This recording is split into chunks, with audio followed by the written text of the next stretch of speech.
William Galibert, Europe Nuit.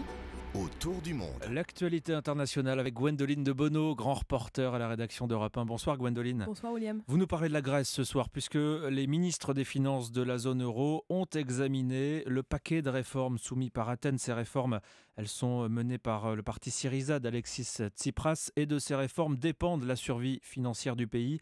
De longues discussions en perspective, le tout, Gwendoline, dans une ambiance absolument délétère entre Athènes et Berlin. Ah oui, il suffit de lire la presse allemande qui monte encore d'un ton. Maintenant, les éditorialistes assimilent les membres du gouvernement grec à des bandits. Pour eux, les négociations ne servent à rien. Les colonnes des journaux sont à l'image de l'opinion à bout. Alors, depuis l'élection du Premier ministre de gauche radicale Alexis Tsipras, c'est vrai que l'ambiance a jamais été très apaisée entre Berlin et Athènes, mais le bras de fer semble encore se durcir un peu plus. Pourquoi ? Eh bien sans doute à cause de la rhétorique menaçante venue de Grèce. Menace dans les dernières déclarations de Yanis Varoufakis, vous savez c'est le charismatique ministre de l'économie grecque.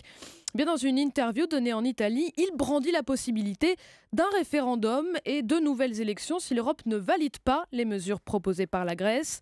Menace encore dans la bouche du ministre de la Défense, Panos Kamenos, façon Apocalypse Now cette fois. Je vais vous lire sa phrase. Si l'Europe nous lâche en pleine crise, on l'inondera de migrants, on leur distribuera des papiers valides qui leur permettront de circuler. La marée humaine pourra se rendre sans problème à Berlin et tant mieux si parmi ces migrants, je cite, se trouvent des djihadistes de l'État islamique. Ça va au-delà de la menace là. Ah oui, non, alors, la déclaration est ahurissante, même si ce ministre est connu pour ses propos toujours très peu diplomatiques. Mais enfin quand même, et il conclut d'une manière tout à fait claire, si l'Eurogroupe nous cherche des ennuis, nous frapperons à notre tour, nous frapperons. Athènes emploie désormais le vocabulaire de la guerre pour s'adresser au ministre des Finances européen. Alors pourquoi, Gwendoline, ces déclarations tellement martiales? Pourquoi cette tonalité ?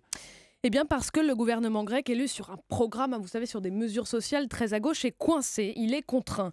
Contraint de revenir sur beaucoup de ses promesses malgré l'immense espoir qu'elles ont suscité en Grèce.